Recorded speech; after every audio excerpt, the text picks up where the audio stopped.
नमस्कार, मैं हूं डॉक्टर जिज्ञासा भारत होम्योपैथी से।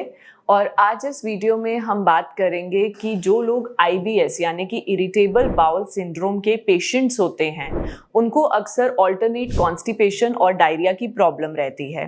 तो ऐसे सिनेरियो में अक्सर पेशेंट्स पूछते हैं कि हमें क्या खाना चाहिए और क्या चीज़ें अवॉइड करनी चाहिए।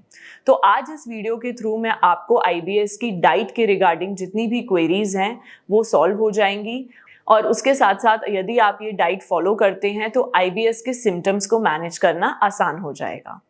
तो सबसे पहले हम बात करते हैं कि क्या चीज़ें हमें इनटेक करनी है। IBS के पेशेंट्स में डिहाइड्रेशन होने की चांसेस ज़्यादा होती हैं।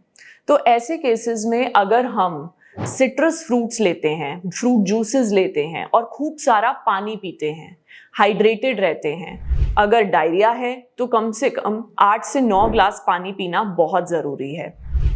इसके अलावा क्या चीज़ें और आप ले सकते हैं अपनी डाइट में, वो है सैलेड। सैलेड में बीट रूट, कुकुम्बर, इस तरीके की चीज़ें अगर आप लेंगे, जितने भी वाटरी सब्सटेंसेस हैं, वो आपके स्टमक के pH को भी मेंटेन रखेगा और उसके साथ साथ IBS के सिम्टम्स को ठीक से मैनेज करेगा।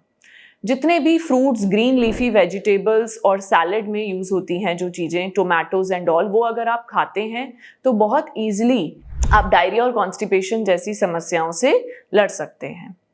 आगे हम बढ़ते हैं कि क्या फूड अवॉइड करने हैं।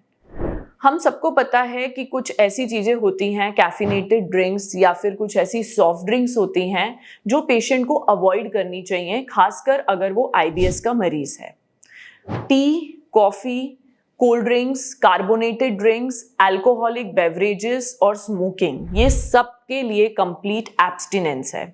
यानी कि ये चीज़ें अवॉइड करना बहुत ज़्यादा ज़रूरी है, क्योंकि ये स्टमक और इंटेस्टाइन की जो इनर लाइनिंग है, इनर म्यूकोसल लाइनिंग, जो कि बहुत डेलिकेट होती है, उसको बार बार ट्रिगर कर रही है और जिसकी वजह से पेशेंट के IBS के सिम्टम्स आते हैं।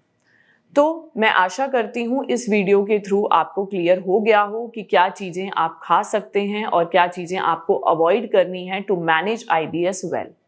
Thank you.